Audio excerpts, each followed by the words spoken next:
Welcome to Beyond the Headlines. I'm Roy Kaunds. And today I have a very special guest in the studio to co-host this show with me. My old friend, Dr. David Cumin. Welcome to the show, David. Namaste, Roy. Thank you for having me. It's great to have you on the show. I've been looking forward to have you on the show. For those viewers who may not know, I know David is a familiar face. He appears on TV quite often. But for those who may not know him, David, you are the director of the Israel Institute of New Zealand. That's right. There's a team of three of us that co-direct the Israel Institute. Right, and you have been quite vocal in in all the stuff that you do. You've got your own YouTube channel and you've got your own newsletter, and you often make reps to the government and to the press. So it's great to have you in the studio and to talk about some of the things which are in the headlines these days. One of the things that I would like to start the discussion with is the change in the US. So when Donald Trump was the president, he had forged closer relations with Israel, and also he had that Abrahamic Accords, where he got a lot of the previously erstwhile enemies together. He got Saudi Arabia and UAE and Israel all working together. We also saw Israeli race car drivers actually racing in Saudi Arabia, which was unheard of. And now that we have the Biden administration, have things changed in the Mid East, and how does that affect us in New Zealand? Yeah, well, great questions. There's a lot to unpack there. Yeah. I think, first of all, I think the US-Israel relationship has been strong for a long time. Israel is bipartisanly supported by the US administration, and I think that will continue forever, I hope. I don't think it's fair to say that Donald Trump was the linchpin or the made everything happen. Yeah. It had been bubbling for a long time. Yeah. And actually, I think a lot of the credit should go to Barack Obama, as the previous president of the United States, who really empowered and emboldened Iran. And that made a lot of the Gulf states very nervous because there's a tension there. And the Gulf states looked around and they saw Iran developing nuclear weapons without much intervention, if at all, getting a lot of money to fund their proxy terror groups around the region. And they saw that Israel, from what they said 60, 70 years ago, actually isn't all that bad. And for a long time, there'd been warming relations on various different levels. Right. And so when Trump was in office and his administration worked together, they were able to break through and form some peace agreements. And peace is a wonderful thing. Right. So we've seen, as you said, the UAE, Bahrain, Morocco, and Sudan. Right. And Sudan is really an interesting one because in '67, the Arab League got together in Khartoum, the capital of Sudan. And they had their three infamous no's: no recognition of Israel, no negotiations with Israel, and no peace with Israel. And this was groundbreaking because it really put a stake in the ground and said the Arab League is not going to deal with the Jewish state. They don't recognize Jewish indigeneity, the idea of a Jewish state in any part of that land. And so for a peace treaty to be signed in Sudan is really a momentous occasion. Right. And the UAE and Bahrain and Morocco are now dealing with Israel as just another country, as it should be. Yeah. And there have been some wonderful stories, not only the race cars, but with the UAE and Israel, there's business ties, there's cultural ties, there's religious engagement, there's wonderful, wonderful, wonderful things. There's sharing food. Right. And Roy, it's wonderful to have those markets opened up. Yeah, you do know that India and Israel traditionally, and when I say traditionally, I don't mean in the last few centuries, but for thousands of years have had a very close relationship. Having said all of that, there's still a bit of, in fact, I won't say a bit, there's a lot of anti-Semitism and a lot of this anti-Israel, sentiment, which still exists in New Zealand. And you have been in the forefront of pointing that out. Tell us about it. Well, we formed in 2017, just after New Zealand co-sponsored UN Resolution 2334, which essentially said that Jews didn't have a claim to their holiest site in Jerusalem and shouldn't be allowed to live in their ancestral lands. The national government has since apologised for that, but we felt that there was a need to step in and try and show a different side to what's often in the media or around by activists. Right. So that's why we've jumped into the fray. I just want to touch on your point about India. The relations between the people, between Jews and Indians, has, as you said, long been wonderful. Between the governments, it's had its ups and downs, and I'm very happy that at the moment it seems to be very lively. Right. And very warm. See, currently Benjamin Netanyahu and Prime Minister Modi of India are like personal friends. You remember when Modi went to Israel, a first visit by an Indian Prime Minister to Israel, Bibi took him to the sea, and I saw very romantic pictures of them walking on the beach. Absolutely. But I want to ask you something. I know you have actually have had some turbulence in the Israel politics, and it looks like there's going to be election soon. I think it's going the third election in 5 years, something like that. The fourth election in 2 years. The fourth election in 2 years. Okay. Israelis love democracy so much. Yeah. they're going for the fourth election in 2 years. I want to just segue a little bit into some similarities between India and Israel. In India we say that if there are 3 Indians, they will have 5 opinions. So we're a smaller number of people. We say 2 Jews, 3 opinions. So I can see a lot of similarities in political ideologies. Absolutely. But one thing I learned from the Jewish community here is that outsiders looking in think of the Jewish community as a monolithic community, which all of you have the same group thing, you say the same thing. But I know how politically diverse you are. Of course, it's the same in the Indian community, absolutely. as you just said. Yeah. Absolutely. From the complete right wing to the complete left wing. 100%. Absolutely. So that's another similarity that I see between the Jewish community and the Indian. Yeah, I think more deep than that. There's a very sense of shared respect for education, right, for the family unit, yeah, for hard work, yeah, for democratic liberal principles in general. Yeah. But within that, there's a huge variety of where people are spiritually, politically, culturally. Yeah. India is a very large country, so there's also geographic differences that make it up as well. And it's great that you mentioned spiritual, because even in India, people go from the entire gamut from being atheist to being very religious, and I think the same thing applies to the Jewish community. Yeah, which some people find it hard to wrap their heads around, because how do you have an atheist Jew? Yeah.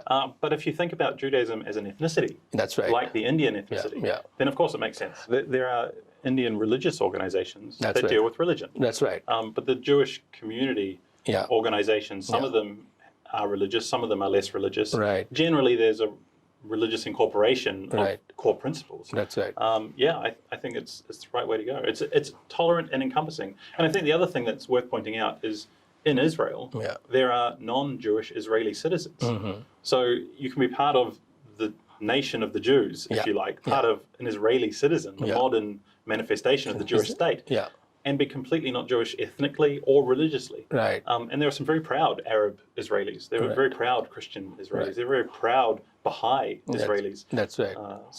I think that model of tolerance and acceptance and respect for different people is one that we can all emulate. But I think there are some core things that Jews generally agree on. Yeah. One of them is tolerance and respect. There's a shared understanding. The vast majority of Jews respect education, the family unit, community, a sense of wanting to belong and contribute. Yeah. And the other thing that the majority of Jews, polls around the world show, support Israel as the homeland of the Jewish people. We know where our roots are. Yeah.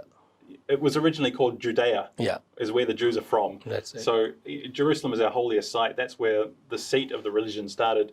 So generally, there's a plethora of political opinions, but there are some fundamentals that I think ground the vast majority of Jews. Right. And one of them is Zionism, the idea that Jews are indigenous to the land of Israel, and that should be where we have our homeland. Right.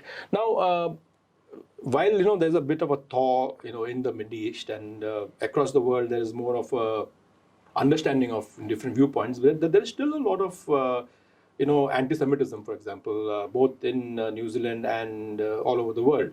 And we often find that local politicians, probably to appease their constituents, and sometimes often without knowing the issues involved, make statements, either way. What has been the experience of the Israel Institute on this? Yeah, well, so we've published a few articles on this. I think there are some MPs who generally don't understand, genuinely haven't got a deep understanding of the issues or the complexity of the situation, and may have made a comment that is not quite right. Yeah. Unfortunately, we've recently exposed at least one MP, Duncan Webb from Christchurch Central for Labor, who has unashamedly associated with a Facebook group and a group of people who are not just anti-Israel, but cross the line into anti-Semitism. They've posted Holocaust denial on their page. Right. That's not anti-Israel. That's Holocaust denial. That's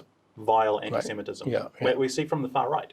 They've posted other anti-Semitic comments that are indistinguishable from Action Zealandia, the far-right group here. So they've glorified terrorists.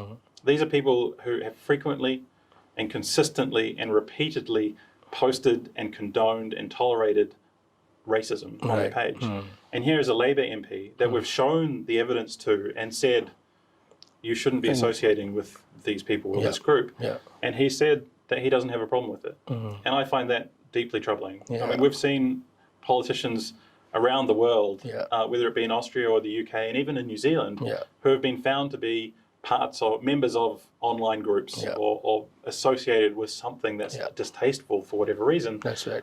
And most of them have quite rightly said, now that you've shown me, now that I can see the material in front of me, I don't want anything to do with that. I condemn it, I distance myself. And the best example of that was Jacinda Ardern, our Prime Minister in 2019.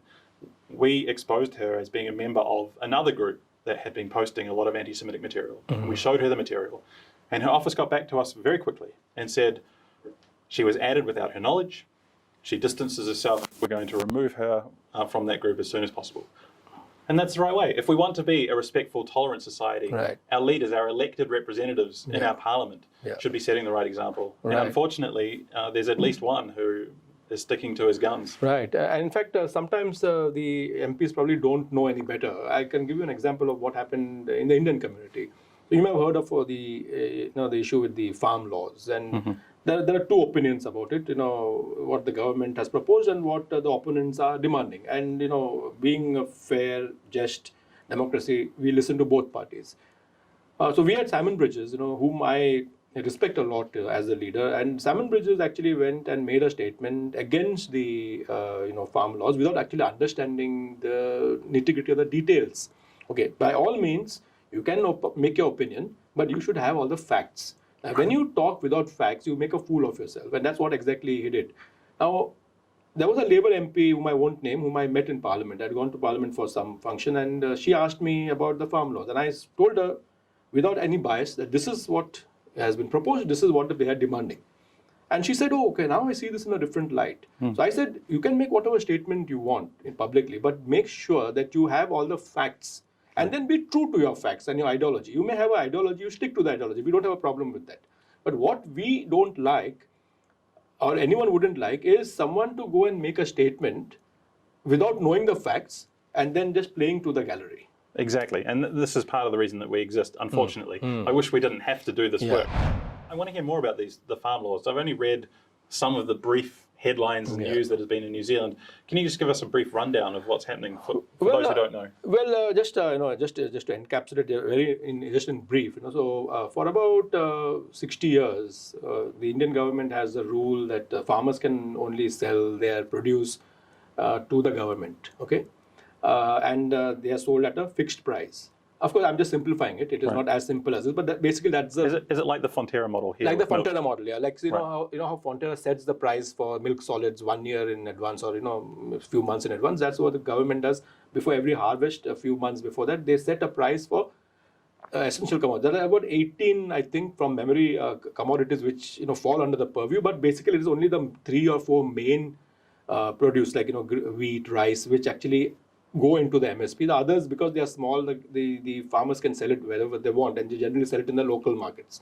So basically what happens is, this happened because India had a food shortage situation in the 60s. And the Indian government did not want farmers to be selling their grain to foreign nations where the Indians themselves starve. So that was the reason why this laws were put in place. And then we had the green revolution, as we call it. And India became a net, surplus producer of grain. So for the last 20 years, the farmers have been demanding that they, be allowed to sell their grain wherever they want, at whatever price they want. So if they want to sell it to the United States, they want to sell it to New Zealand, they want to sell it to the neighboring states. So they could get more money for. You get more money for. So this is what they're protesting for. So the fact is there is a group of people who feel, for whatever reason, rightly or wrongly, they feel that if the minimum support price is taken away, which the government has said will not be taken away. The government has said it will remain forever. The government will guarantee, a price for your produce. If you can't sell it anywhere, the government will buy it from you. But so they started it with that, saying that if the minimum support price is taken away, then we will be left in the lurch. The government said we are always there. We are the backstop. If you can't sell your grain anywhere, we will buy it. But then what happened was the entire protest was hijacked, by vested elements, and then it just went on. And then in January we saw during the India National Day, which we call Republic Day, there was huge riots, and there were and the entire thing fizzled out after that. So it was very, if it was, the government had 11 rounds of talks with the protesters and said that we are willing to negotiate. The government also went halfway and said, okay, we are going to be willing to do this for you, or we'll guarantee something. But, they were just not willing to listen. But now both sides have their points. I'm not supporting the government, or I'm not supporting the farmers. I'm saying they have a point of view and they have a point of view. The democratic way would be to come to a resolution, not to go and start doing politics. And unfortunately, what is happening is they are trying, the people who are against the Indian farm laws are now trying to get international support. So they have got people like Greta Thunberg and Rihanna, and some other famous people to sort of endorse their protest. Now, why would they want that to not be the case when there's a backstop and they could sell it for a higher price on the free market? And that's exactly what the government is asking them. He says, when we are acceding to all your demands, what is your problem? Because so the issue is that some of us believe that it is more political than actual. So there's no real protest. We can understand a real protest where someone is against legislation passed by the government, but this apparently appears to be more than just a normal protest. But I mean, I haven't read a lot. There hasn't been a lot reported here, but I heard there were a lot of suicides because of this. So it seems deeper than just politics. Yeah, well, the suicides are because what happens is before the farmers sow the land, they take a loan from the bank, either to buy seed or fertilizer, to buy a tractor or whatever. And they need to pay the money back. So they are banking on a good harvest. So if they have a good harvest, they make good income, and then they pay back the bank, or they pay the installments. Now, suppose there is a drought, and then there are droughts. There's for example, a cycle of 2 or 3 droughts.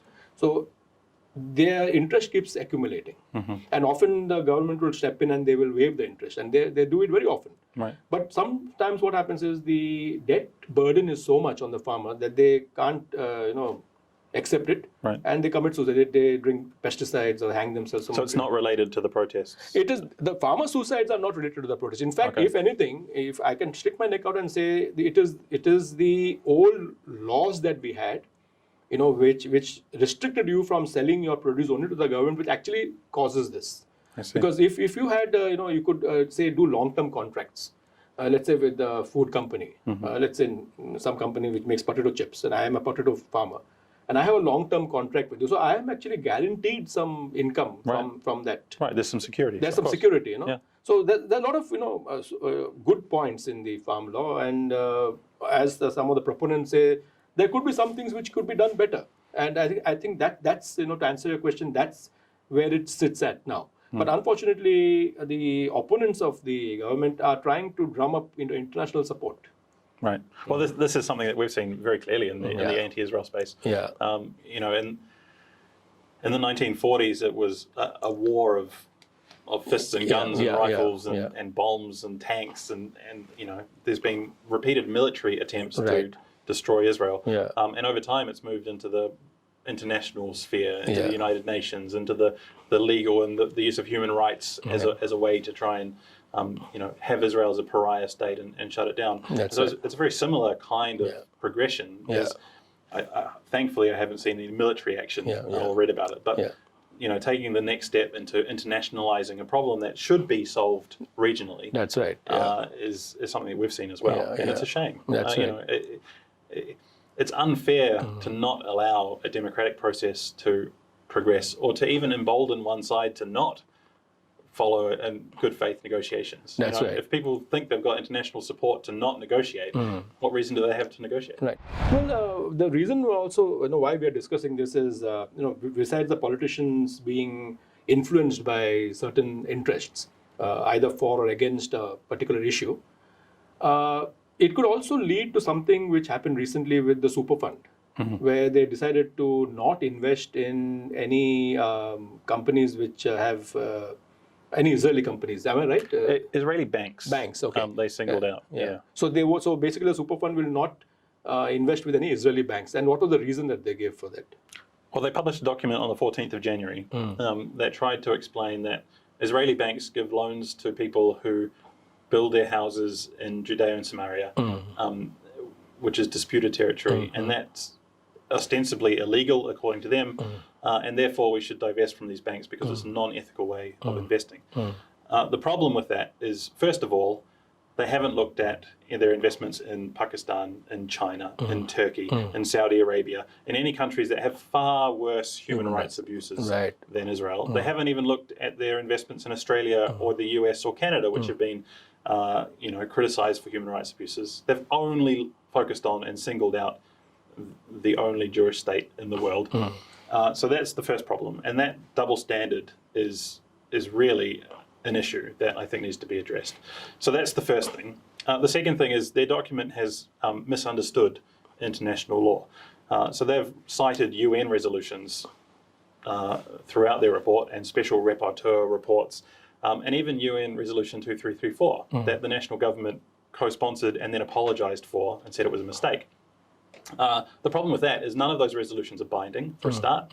And for a second, they're almost unanimously passed by the United Nations General Assembly because the majority of states there are non-democratic and don't like Israel. There are 30-something states that don't even recognize the state of Israel, let alone are going to do anything in a positive way for Israel. So that intense bias is driving the decisions of the New Zealand government Crown investment company is a little bit disturbing. They haven't looked at any of the other side of the story. We're talking about balance.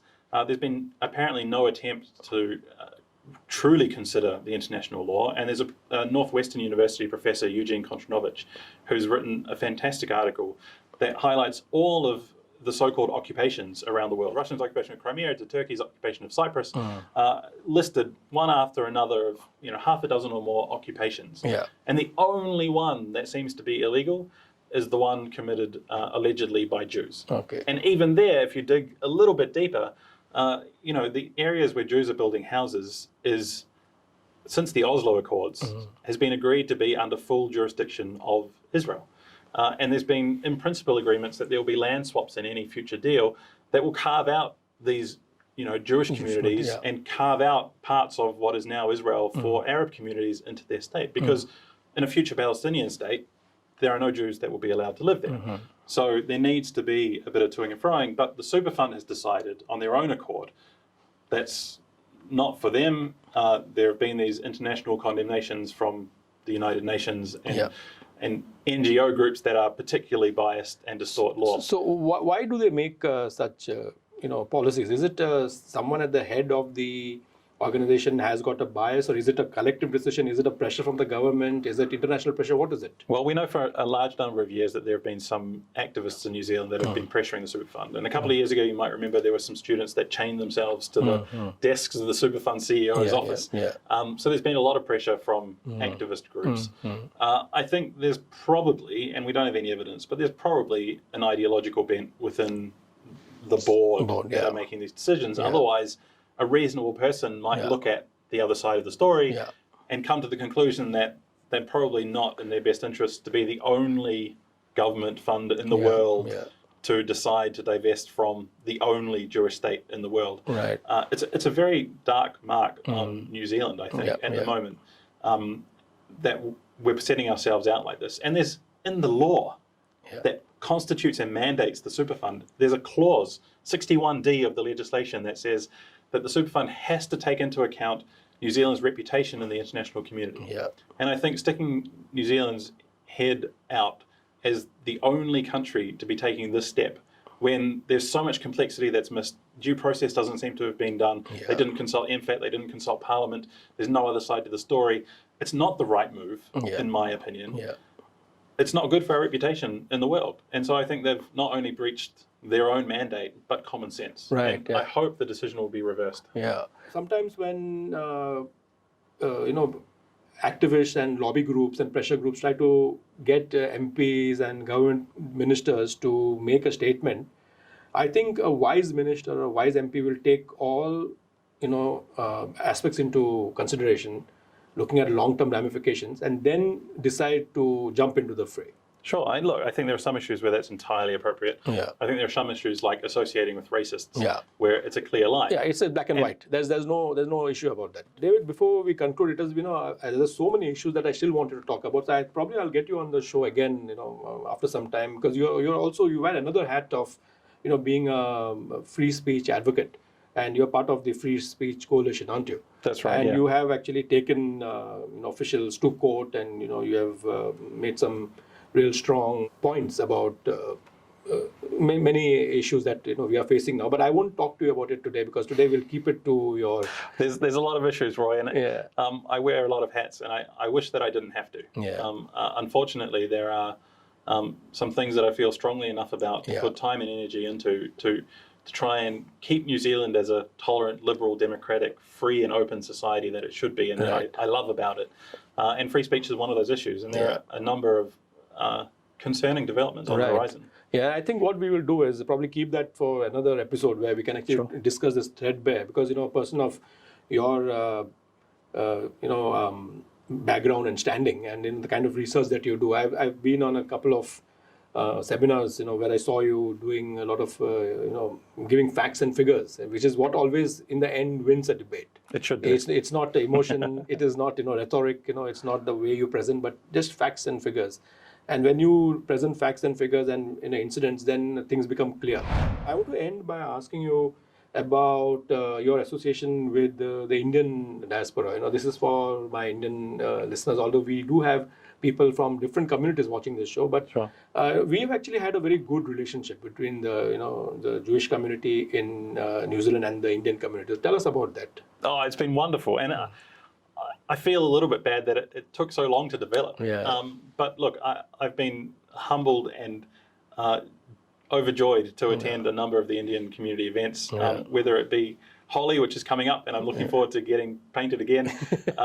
It's just wonderful to share that, and it's wonderful to have members of the Indian community come along to some of the Jewish events. Exactly. COVID has been a very difficult time for all of us, and some of the things haven't been able to happen.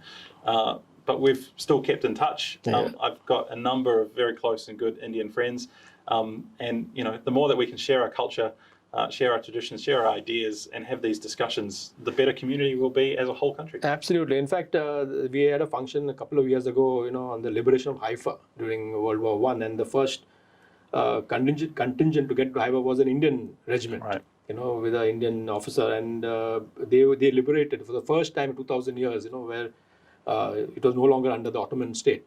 So I think that was feted, and we had a function, and a book was released, I think, on that occasion, and some citations were given, and that was a great. That was a point where I think the communities came together, and I think the same thing should happen to all the communities in New Zealand. We are in a peaceful country. We have our political differences, but we don't need to be at each other's throats. We can continue having our political differences. It's not that you and I will always agree on everything. There'll be many points in which we will have a divergence of opinion, but that's what should be celebrated. Instead of being at each other's throats, like in some parts of the world. So David, it was really wonderful. Thank you so much for coming to the studio and sharing your insights. Thanks for having me. It was lovely to learn from you as well, Roy. Thank you. You're just being modest. Not at all. No, but it was really wonderful to have someone of your stature to come on the studio and discuss so many of the current contemporary issues. And I hope to see you again in our show. I'd love that. It's a pleasure to be here. Thank you so much. Thanks. So thank you, viewers, for being with us. And so that was Dr. David Cumin, and it was wonderful talking to him about his experiences in New Zealand. I'll see you again next Friday at 7 p.m.